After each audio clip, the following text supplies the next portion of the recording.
Are you ready? Let's do it. Okay. Hi, everyone. Welcome back to Fun on Weekdays podcast. Today's guest is someone who is probably more well-versed behind being a mic than I am. So today we have singer-songwriter, country music artist, Ashley Cooke. Hello. How That sounded so official. I know. I felt like I was introducing you for like a radio host or something. Amazing. That was great. You crushed it. I love it. Is it weird of me to tell you that I was like listening to your music as I was getting ready today? Oh, I love that. No, not weird at all. That's what it's for. So let's go. I'm so excited to have you. This has been kind of like a couple weeks, months in the making, and you're here in Austin for the CMT Awards. Heck yeah. So how has that been? It's been so much fun. It was my first CMT Awards, my first red carpet. I guess, what was it, a teal carpet? Yeah. A teal carpet. I was like, this is, okay. That's what I said too. My caption on Instagram was like, am I colorblind or is this carpet teal? Like, this is not red. I know, but it was a lot of fun. It was good. My shoes were killing me by the end of the night, but we did all right. But it was a good time, just like seeing everybody. And honestly, I feel like I've watched those award shows my entire life, and getting to be in the crowd and see all of it unfold, it just felt like a different universe in the best way, you know? So it was really awesome to get to see. It's really eye-opening to see it from like the production standpoint, because I've only ever watched it on TV too. I've never been to a show. 100%. So it's really cool. And I found myself like tearing up as they were giving the speeches, like Jelly Roll last night. I was like, oh my God, why do I want to be a country artist now? Like, you're inspiring me. And dude, Jelly's so cool because he was in prison. Oh, no way. Yeah, he was in prison a long time. I don't even know when he was, but he came from like basically that world into this world. And so it's really cool to see like the transition. That's why he was like, they let a loser win tonight, because you know, it's just a different background. But that's crazy. I love Does that guy. being at the awards show like ignite some type of fire under you? Like, that's going to be me next year? 100%. A lot of my friends too were in like the rafters performing, nominated. You know, Meg won an award, one of my good friends. Like, and it's really cool to get to see. It does like light a fire. Like, okay, all right, I'm so happy for them. I'm so proud of them. But like, how can I get there next year? And it makes you just that much more motivated. Well, I'm pretty confident that you will be. Thanks. I was so excited for Meg this year. I love her. When I was in Nashville, I tried to go to the Opry and to see her on her like opening night thing there. Yeah, debut. Couldn't think of what the word was. Opening night, And we got there, I'm not kidding you, 5 minutes after she had finished her like couple of songs. So I was really happy to see her last night, even for like a half a second. But yeah, she's the best. I love her. I'm confident that'll be you next year winning that award. Thank you so much. It's so cool because Nashville, I feel like, is like college with singers. Like, it's like fun. Like, everybody just is friends and like goes out and has a good time together. And first time Meg and I met, we were on a boat. And I had just gotten this new tattoo that it's like this one on my arm. And so we were like, I was like, should I go in the water? Like, I have a new tattoo. I don't know what to do. And she was, the last time I saw her, she was like, how's the tattoo? I was like, oh God, she's the best. I love her so much. Honestly, meeting a friend on a boat, I feel like is the epitome of an Austin friendship story. That's how I met so many of my friends. It's like, you're out. Have you ever been out on Lake Travis or Never. Lake Austin? No. Oh my God, you got to come back in like a month or two. And that is like the thing to do. Everyone is out on the lake in the summer on the weekends. I love that. And it's just like the easiest way to make friends. You're drinking, you're having a good time, you're 100%. burning the shit out of your skin. Yep, absolutely. That's basically like Nashville too, like all summer long. It's so much fun. So you live in Nashville now. You're not from Nashville. I'm not. No, Okay. I'm kind of from all over the place. I moved around a ton growing up, just to like take you through it. I was born in Wisconsin. Oh my God, cheese girl. Cheese girl. Yeah. I left when I was like 7 though, so I kind of like forget a lot of it. But then I moved to California when I was 7. And then I moved to South Florida when I was 14 or 15. And then Nashville when I was 18. That's crazy. You've literally been in like every single region. All around. Yep. You haven't been in the Northeast though. No, I haven't been. Well, actually, kind of. My parents lived in Arlington, Virginia. Okay. For like, is that the Northeast? That's the Northeast. I'm directionally challenged too, by the way. I was like, that's like that way. Yeah. Yeah. They were up there for like a year or two and they just moved to Nashville. So okay. I guess we kind of hit there, but you know, now it's been full circle. Never like New York though. And did they move to Nashville to be closer to you? Absolutely. That's so yeah, sweet. My sister and I both like take up residencies in Nashville. She's kind of part-time between LA and Nashville. Okay. We both are there a lot. So it's nice to have the whole fam in one city. Is your sister a songwriter too? A singer? She's not a singer. Actually, fun fact, we were in a duo together for a long time. No way. Just like, you know, we moved to LA so young and we both got into entertainment and she was more into the acting world. I was more into the music world. Everybody was like, well, y'all are so young. Like, just do a duo. So we Yeah. kind of started a duo together and loved it and learned so much together. But then she was like, hey, I really love acting more than I love music. So now she's more in the acting world, and she's out in LA doing acting, and I'm my in music. gosh. So yeah. Good for her. You guys Yeah. just come from a very like creative, performance-based family. Do you get that from your parents? No, I was like, no. My parents, it's so funny because they're always like, where did you guys get this? Like, it makes no sense. My sister she's my older sister. She like fell in love with performing and acting so young that I kind of just like followed in the path a lot too. But my parents are nothing like that. My dad's a very corporate guy. That's why we moved around so much, because he was, job to job. But very corporate, like suit and tie kind of guy. My mom is brilliant. She has like 3 degrees, and she's a children's book author and a stock trader now. Oh my gosh. So well, totally see, she has different. that creativity in there. That's true. She is a very creative person, but she's never like acted on like the arts, I guess. Well, I guess writing is, but like music, acting, stuff like that. Yeah. Yeah. I swear There's to a God, lawnmower. the fucking leaf blower comes it's a in. leaf blower. It's only when I'm recording. I think he gets a notification on his phone that it's like, Jenna's in recording. Leaf Action. blow. And then he comes out and he's blowing leaves for like 30 minutes. I swear. He has a radar. Should we But go walk out there and be like, sir, we're recording a podcast? no context clue. It's so funny because I used to have all of these curtains up in my office so I could close things down if I was ever recording by myself. Because it's awkward, especially at night when I'm recording here alone and people walk past, like not frequently, but sometimes, and I catch eye contact with them, and the walls are thin here, so you can hear everything. The guy behind me has heard me record the same podcast episode probably 8 times. Love that. On those nights where you're like kind of just messing up. Yep. So We love this is that. one of those moments that I wish I still had the curtains up and we can just close it and block off leaf flow. We can just wave. Should we welcome him in here and ask him some questions? I think we Yeah, should. he might be the next guest. So growing up in all of these different places, how did you determine that you were going to set roots in Nashville, and when did you determine that? Yeah, so I went to college at Belmont in Nashville. Oh, And so iconic. it's the best, yeah. And so I moved there when I was 18, and I'd kind of spent some time in Nashville before, just like writing songs and getting to know people. And again, I was an artist really young, so I kind of, spent time back and forth, and I always loved Nashville. I debated like a Florida State University, like because I lived in Florida before I came to Nashville, but Belmont just felt right. And so I went to Belmont. I studied communications and marketing, so nothing to do with music at all. Oh my God. Which Belmont is like a typically, music, nursing kind of, based school. There's Yeah. business and stuff too, but I was like, I don't know. And I went there and I fell in love with marketing and communications. Was the reason for that just as kind of like, if I don't pursue singing for the rest of my life, then at least I have this, degree to like fall back on to do something in this realm? Or was it just I don't know. Yeah, kinda. It was honestly, I had been in music since I was like 11, right? And so I was like on and off homeschooled, missed a lot of school dances, missed a lot of like the typical like high school experience and middle school experience in a lot of ways. And so when I went to Belmont, I was like, man, I love Music City. I think I want to do music full time like after, but I just want to like try something different and just like learn something new that also could help, because marketing and communications play a huge part in being an artist too, Yeah. more so than anything else. And so I was like, I want to try it out. It's a good backup plan just in case. It's funny because my mom actually told me to go into communications, and I was like, I don't know, Mom. She's like, you'd be great at it. You should do it. And so I was like, I'm just going to try it. And it ended up just being like the most eye-opening, fun, new way to learn that wasn't in the music school and wasn't in the music program. And I still learned a lot about, public speaking and all of the tactics that you use to perform.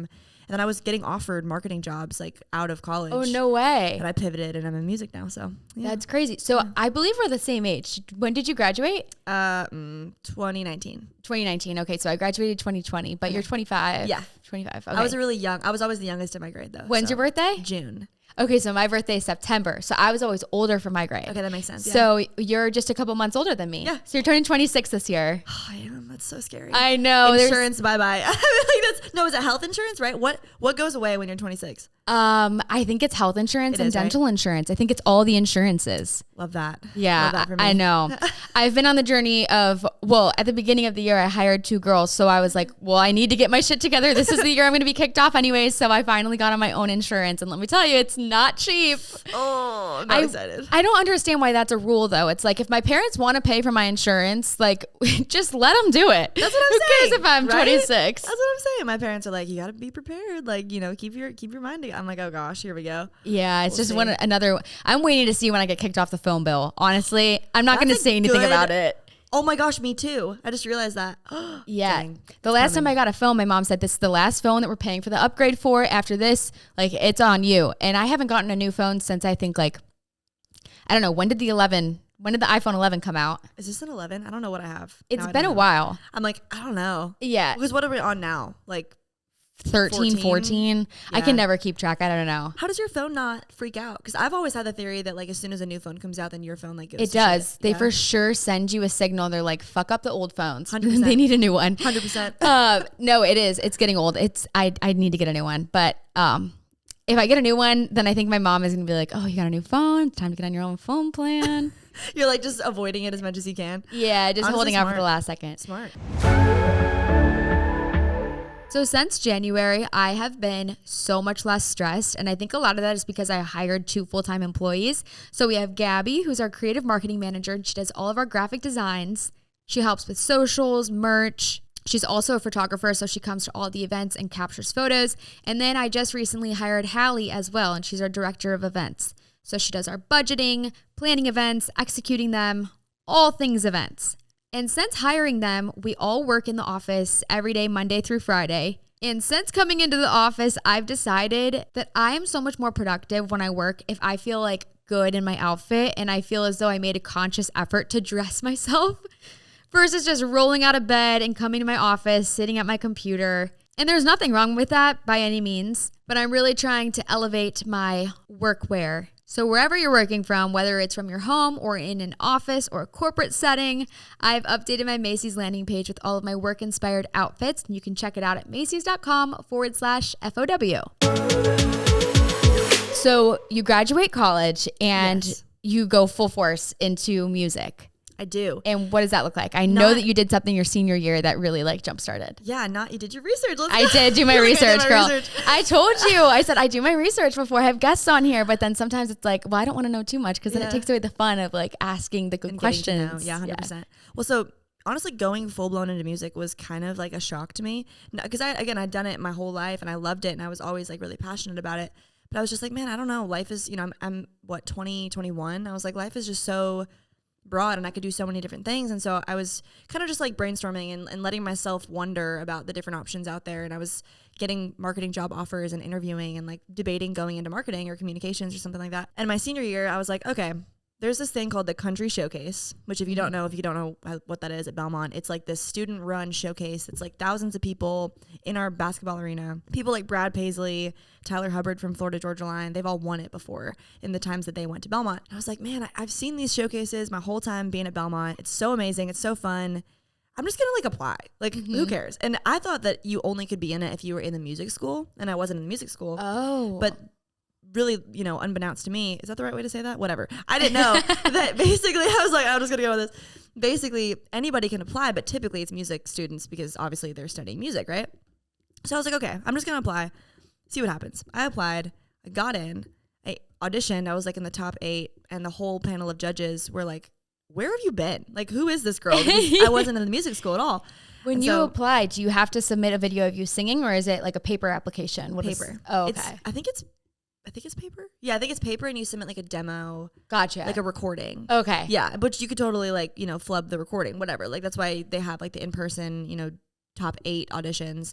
Top 8 comes in and I audition and they were like, where have you been? Like, who are you? Like American Idol at Belmont. They were like, literally, it's insane. And so I was like, okay, so I made it into the top 4, and in the top 4, we all went and performed for like thousands of people in the event center. And I hadn't performed in years. So I was like crazy, very, very nervous, but also like really excited. Pulled a band together from like kids in my class, like very much like just pulled it all together.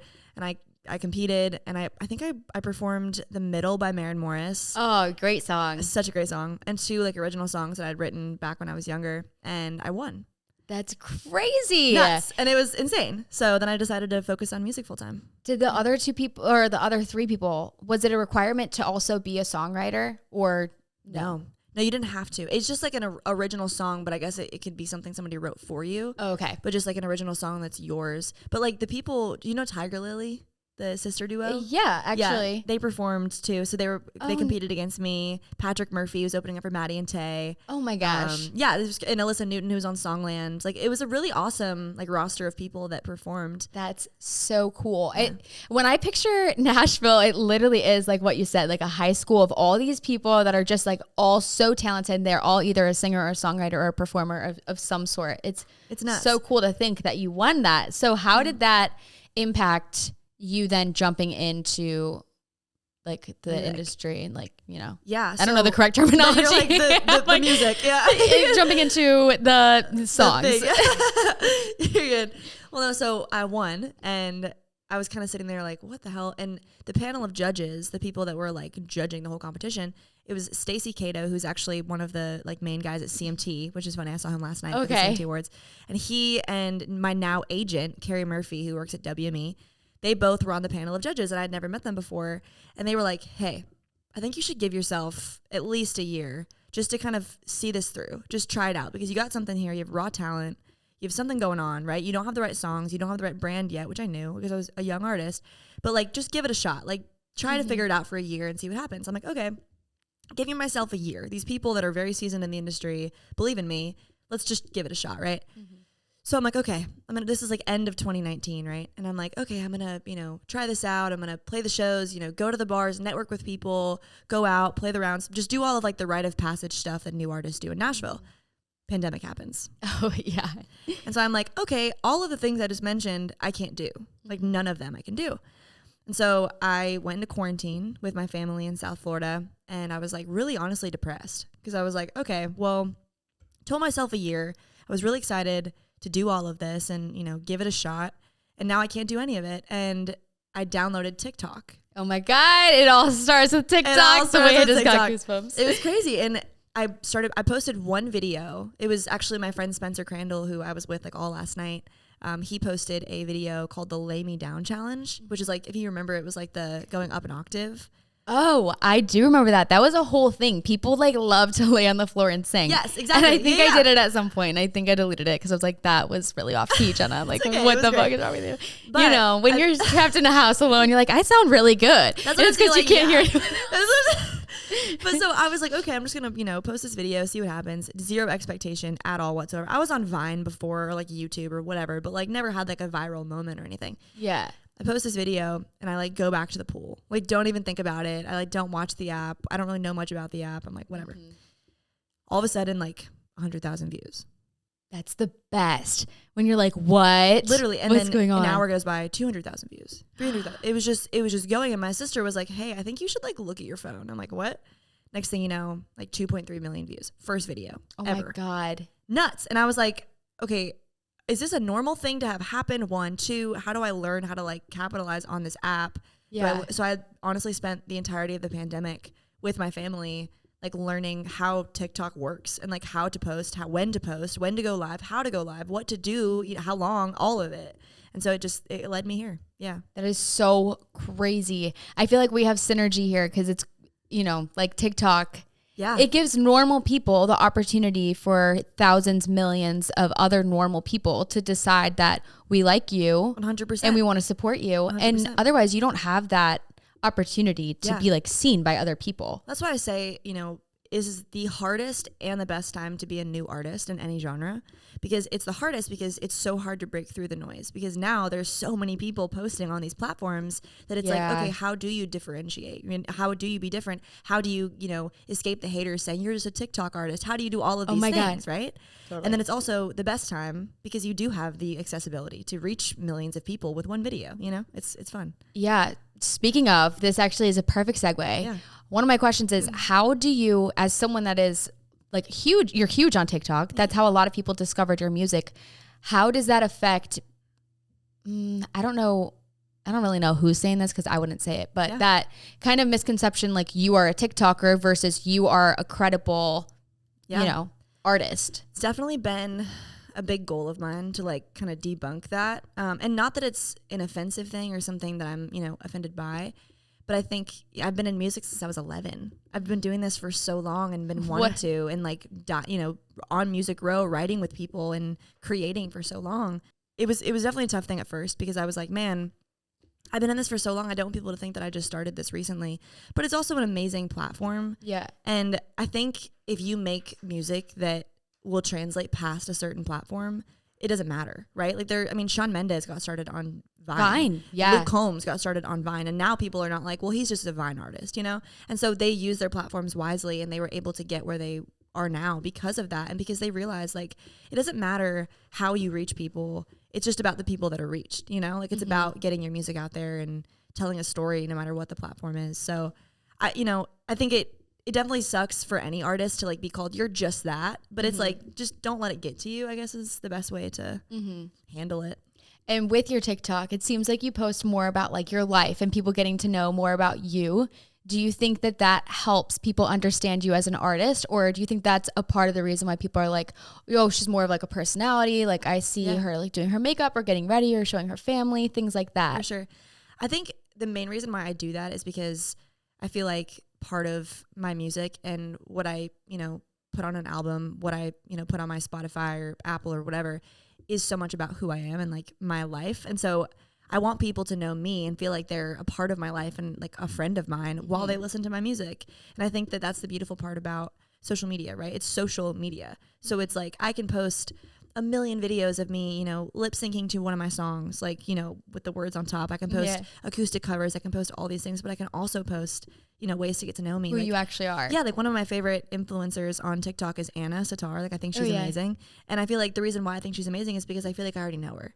And I want to do the same thing. I want people to feel like they already know me, via my socials. Yeah. So. I mean, people definitely have parasocial relationships with singers because at like our happiest moments, we're listening to music. At our saddest moments, going through a breakup, on our most stressful days, we're listening to music. And so when you're continuously listening to like the same artist over and over, and they're taking you through all of these feelings and experiences in life, you start to feel like you have this personal connection to them. 100%. But I do feel like prior to TikTok, there has been this like very like closed door into actually knowing a celebrity. Like all we've ever known about a celebrity is just the paparazzi photos, interviews that they've done for press, and like actual shows that they've done versus just what they actually are sharing with people. And now I feel like it's so much more celebrated to know more about someone like Selena Gomez. You want to know everything. Yeah. Yeah. People are like literally fiending to know more and more about her. And like Kelsey Ballerini, like people love when celebrities post that kind of stuff. So it sucks that it's like, well, they've already reached the top.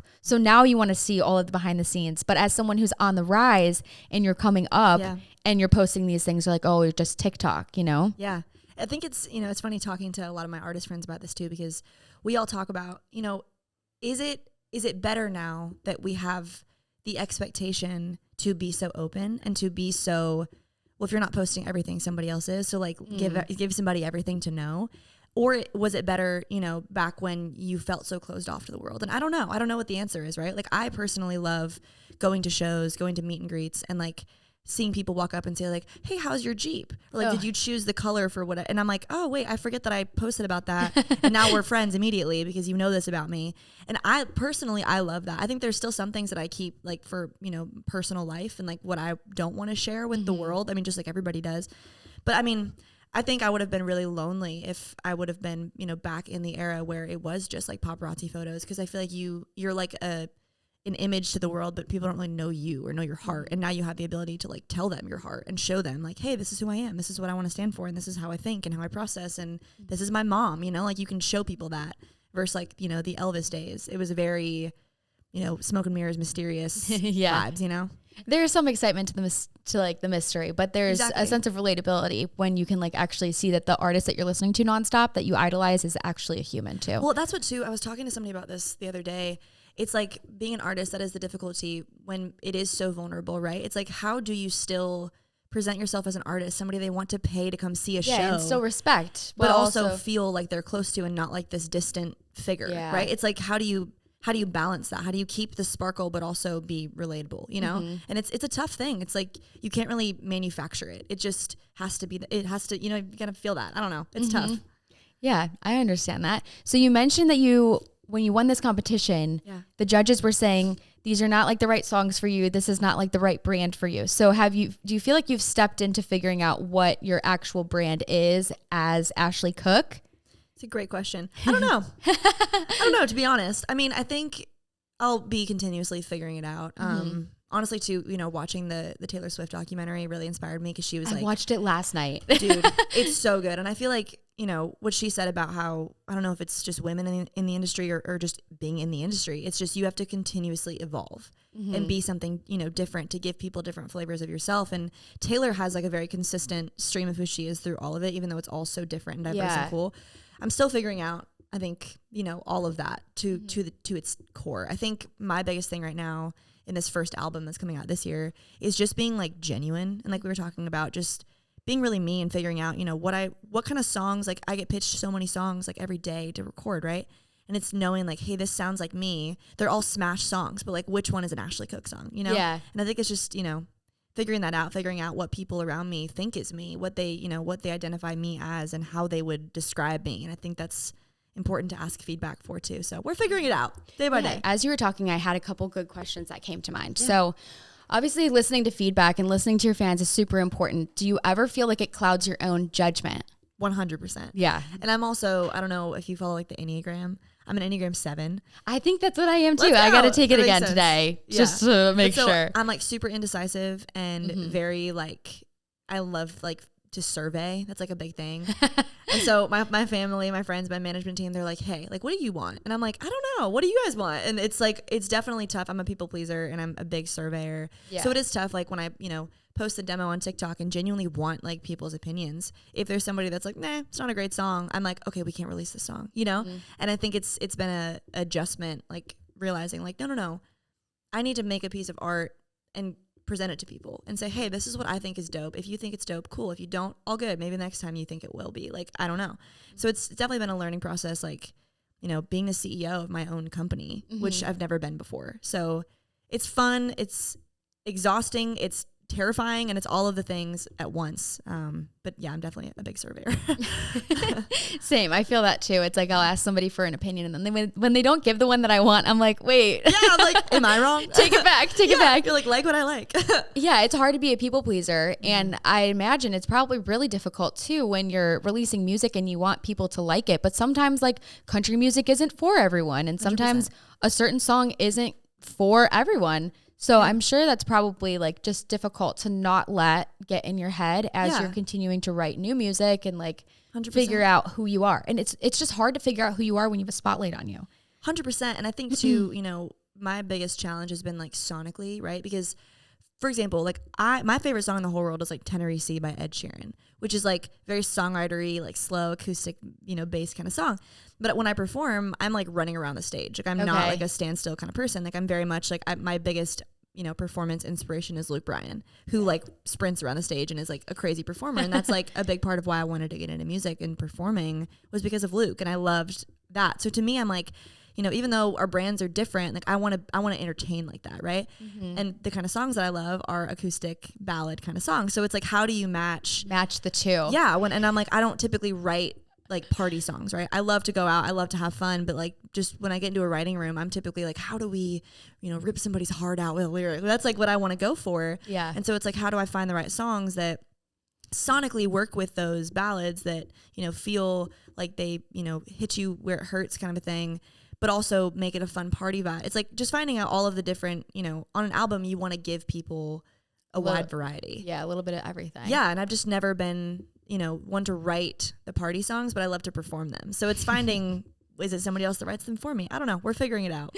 I'm just imagining you like running up and down the stage while you're like singing an acoustic, literally, like slow song. No, that's actually what happens. My band and I will, we'll record it a certain way, and then live, I'm like, let's beef it up a little bit, and we'll make it feel bigger so I can perform to it. Yeah. So it's just finding the balance. I mean, that's one way to get people's attention. They'd be like, I've never seen anyone do that before. Maybe that is the Ashley Cooke brand. Maybe. Let's see. Is like full blown performances on acoustic songs. Yeah. I would love to see it. I love it. That's awesome. One of the things you mentioned earlier as well was that there are certain things of your life that you do like to keep private. I mean, when it comes to like making videos on the internet and also just like as someone that people look up to. Yeah. So as I was doing my research for this episode, I Googled, who is Ashley Cooke? And I'm looking for like every single interview you've ever done just to get some like more background. And the second thing that pops up is, who is Ashley Cooke dating? Oh God, always. Does that really irritate you? Is that one thing that you like to keep private to yourself? I would say, yeah. I think like that's like a newer thing too. Yeah. Like I used to always be so open about like, this is what I'm seeing, this is what I'm doing, like my ex, whatever. But now I think it's just like, I think this is honestly, like, just to be completely real, this is the hardest part, right? If I'm dating somebody and I'm like super happy with them, right, and I'm posting about it and all this stuff, I feel like as an artist, I want to create all different kinds of art and say all different kinds of things. And I worry, and I've seen friends go through this too, where if they're dating somebody happily and people get invested in the relationship, as they do, which is a fun thing, if I post a breakup song, immediately it's like, did they break up? Rumors. And it's like just so stressful, and it can, infiltrate the relationship. And I've seen a lot of really great relationships kind of crumble because they're so public online. And not that some are not also super successful. I think just for me in this phase of my life, it's just tough. I feel like I worry about, being super, super public about relationships because so much of my life is so public that it's like, I want to be able to have that.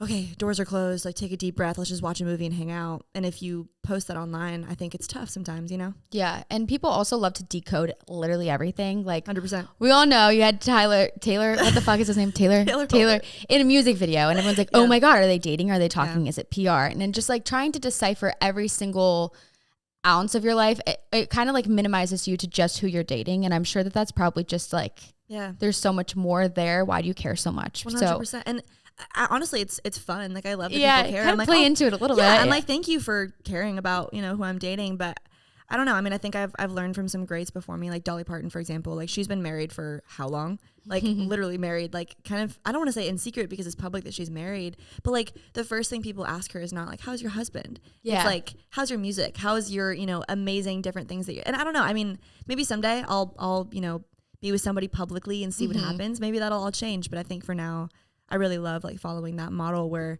it's like, hey, I'm really focused. I'm married to my career right now. And if something is behind the scenes, then we'll see if I get public with it at some point. Yeah. Dating someone too while you are married to your career, like you have so many other aspirations that you're focusing on. Like a boy, if he comes into your life, he has to add to it. 100%. And not distract. I'm sure there's probably already so much going on. Like you don't need a boy's drama right now. That's what I'm saying. Yeah, exactly. So we'll see. We'll see what happens. Okay. So no more relationship questions. Don't worry. I won't pry. No, you're good. So I want to talk about like the not so glamorous part of being an artist and like being on tour and just being mentally, physically tired and what it actually takes behind the scenes. Because all we see is you guys come on stage or you release a new album and we see all the beautiful, shiny things that are so curated and like perfected. 100%. So what is it like behind the scenes? I will say it's definitely the perfect mixture of like the craziest highs and the lowest of lows.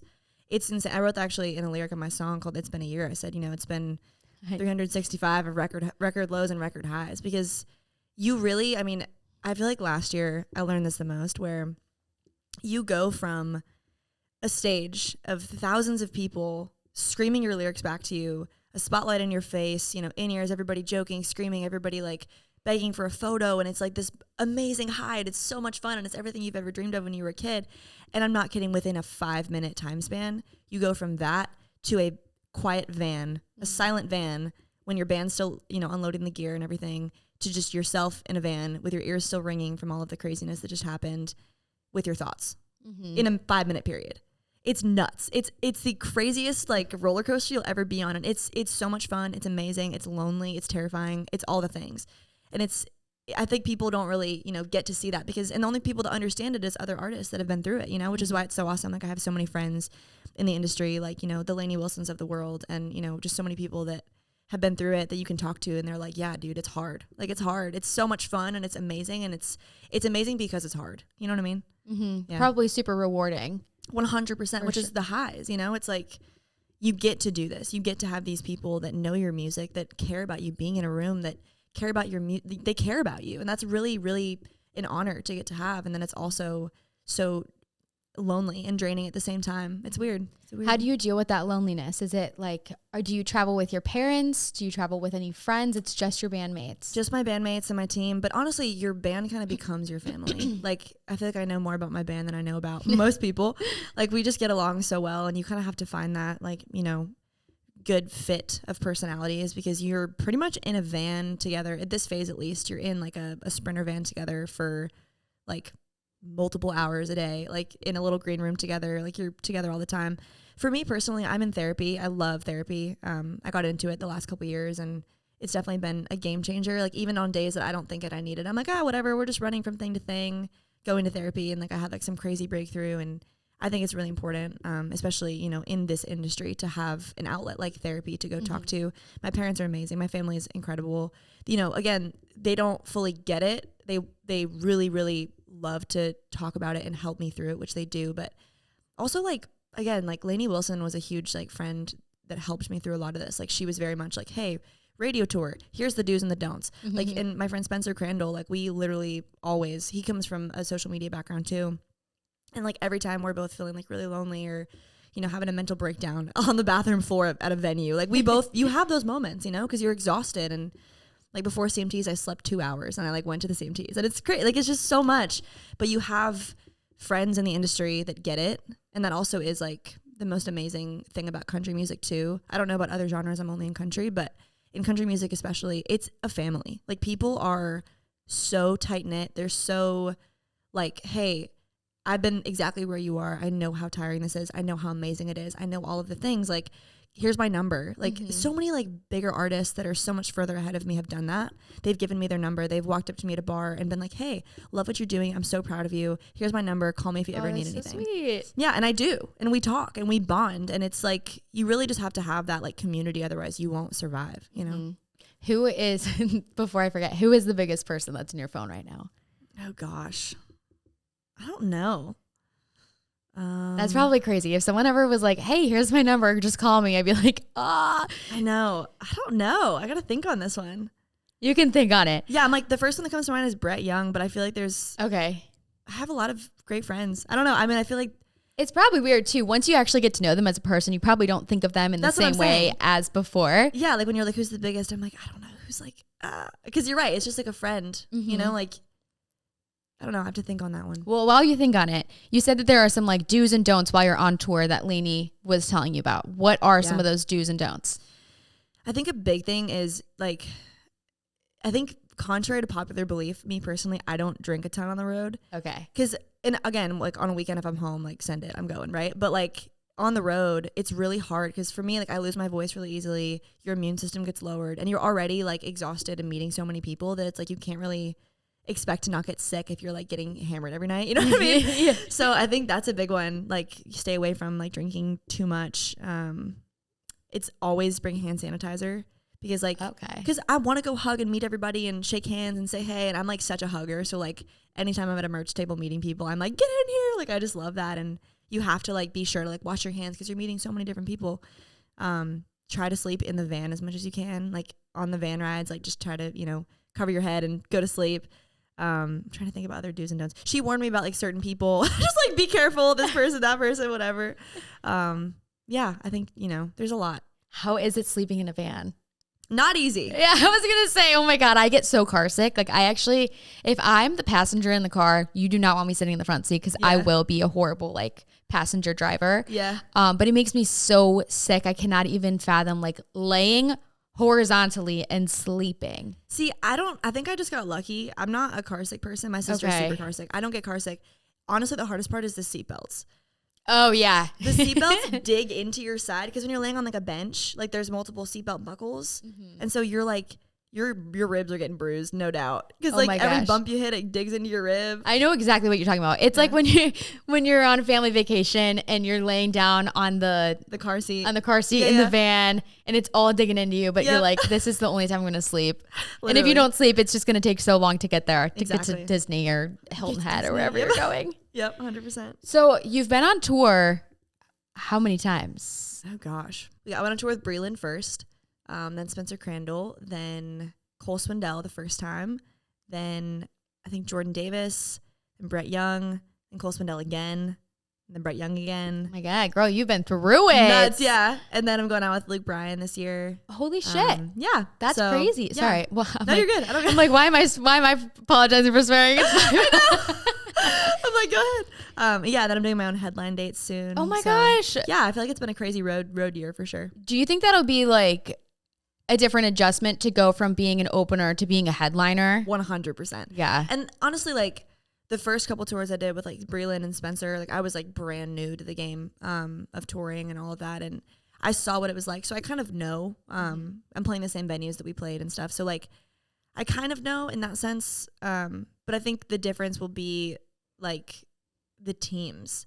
Because like for like when you're a new artist headlining for the first time, like we don't have a big team out there. It's like my band. We have a front of house person who basically like mixes the sound from the front, like they're standing in front of the stage, and that's like basically it. Like we have a TM. That's it. Like it's very much like a sparse team. Yeah. Versus when you're on tour with like a Brett Young or a Cole Swindell or a Luke Bryan, like there's like a freaking like I don't even know how many, but like 30 to 40 person crew. Like it's massive, right? So it's just a different kind of world of different, you know. A lot of people are wearing multiple hats, and it's just like a tougher time, but it's, you know, it's rewarding because it's like they're coming to see you, you know? Yeah. Well, now you're going to switch sides. So do you know who is going to be your openers then? I do. So we have a couple headline dates like sprinkled in all of these tours. Oh, okay. So for like the pre-headline dates, it's my friend Matt Roy, who wrote Never Till Now with me, and my friend Cody Loden, who's on the same label as me. Okay. So those are going to be fun. And then for the headline tour, like the official, like full-blown headline tour, my first one, I don't know yet. Okay. Who do you think? Who do you think should open for me? No idea. Girl, I don't know. But I will say, this is like my little plug. I have a friend, Harper Grace. I've heard of her. Yeah. Yeah. Okay, yeah. Love her to death. She was on American Idol when they did the reboot, and she was on the same season as Gabby Barrett. And she was sent home. She was doing 2 original songs. Yard Sale was her audition song, and then R.I.P. was a song she sang for like the second round. And they sent her home essentially because she was like, she's already a songwriter, she's already a performer, like she already knows how to do everything. There wasn't like too much room for improvement. Like literally go watch the season again, because I was so mad. Like she was my favorite. And so I actually like became friends with her literally through social media. She followed me one day on Instagram. I was like, wait a second. You're like, is this the girl that I like? American Idol? Yeah, I used to have her song on YouTube like on repeat. And so we've become good friends. And last summer I did this like big festival to celebrate my 1-year anniversary of Fun on Weekdays. And I had her come, and she came and she performed for it. And she's just so incredibly talented. I wish that she had like a spotlight on her, but she was actually the opener for Nelly this past year. Okay, cool. That's awesome. Yeah, so she's great, like awesome female. She's so cool. That's so cool. You know who I love? Love Matt Schuster. Matt Schuster. Do I know him? He's also, I think he got his foot on TikTok. Okay. Posting a lot of like cover songs. I feel like if I saw like a video of him, I'd probably know who he is. You would. I'm bad with names. Absolutely. I think he has a couple million like listeners, monthly listeners on Spotify, but he's so good. Yeah. And I feel like you guys would crush it together. Okay, I have to look up both those names because we're looking for openers. So. Oh my gosh. See. Okay, well there's my plug. I've never talked to him before. I have no tie to him. I'm just a fan. I'm coming for you, Matt. Yeah, and he's one of the people that I actually found on TikTok too. So it's like, it's cool. And amazing. I love when I feel like I can watch someone's journey. 100%. So now to watch you go and headline your first show. Thanks, dude. Where are you going to be performing? Where are like the headline shows at? I don't know. Or you don't know yet? Yeah, okay. We're trying to route it right now because I think it's going to be, so my album comes out around like July timeframe. We're thinking. Okay. It's not like set in stone yet, but we're thinking around then. And then I think the headline dates will be like September, like starting like August. Oh my September. gosh. Yeah, so it's like pretty soon afterwards. So we're still routing it right now, but it's coming up. That's exciting. And that's going to come by in like the blink of an eye too. Dude, I know. All of this has. I feel like it's crazy. Like as soon as the headline dates come around, I'm going to be like, oh my gosh, like, yeah, it's nuts. Well, before we started recording, we're like, I don't know where the time has gone. But once that comes out, like, girl, your time is going to be flying by even faster. So that's really exciting. It's crazy. And this is my little like soft ask for Austin. Or if not, I'll come. I'll come and travel to you. I'd love that. I think we're definitely trying to come hit Texas and California and like just all around, but we'll see what happens. Yeah. I'm trying to hit, because I've played so many cities. We played Austin actually on the Breland tour, like, gosh, what was that, like 2 years ago, a year and a half ago? I don't know. We played, I forget what the venue was. Lexi, do you remember what the venue was? There was a venue in Austin on 6th Street, I want to say. Oh, Antone's? Is that like a second floor? Yeah. Yeah. Okay, we played Antone's then or something. Okay. Something like, maybe. There's also another place called Speakeasy, and that's a really cool place. Might be that. I don't remember what it was. We played somewhere in Austin before and I opened up for Breland, so we might come back and hit that same spot. Oh my gosh. Well, if you do, let me know, and I'll let all my girls know, and we will all come rally and we will meet you there. Maybe meet Matt Schuster too. We'll pull him up. Yeah, seriously. That would be like such a dynamic duo. I would love that. Well, we'll wrap things up here. I know you're heading back to Nashville today. So last thing I want to end on is my podcast, Fun on Weekdays. It's all about finding moments to have fun amidst like the stress of life, your career, friends, relationships, all those things. So how do you find fun between your career as a singer-songwriter? It's a great question. When I have the time, which is pretty much never, but when I have the time, I really love the boat. Like I really do. My family, we have like a membership to like the boat club in Nashville. Okay. And so I've talked about, you know, if I am able to do this, like touring Thursday to Sunday. And then when I get back on Monday to Wednesday, like going on the boat, you know, cause like that's being outside, hiking, you know, just being outside is honestly the best way for me to have fun. I feel like it's funny. I love the Fun on Weekdays podcast because like that's so true for musicians. Cause like our work days are the weekends. Like we work Thursday to Sunday. That's like when we're playing shows and we're out on the road. So like for me, our weekends are Monday through Wednesday. So it really is like fun on weekdays. That's what we do. So yeah, I mean, I love like hitting a rooftop bar in Nashville. Yeah. I love my city. Nashville is the best. I'm sure Austin's very similar.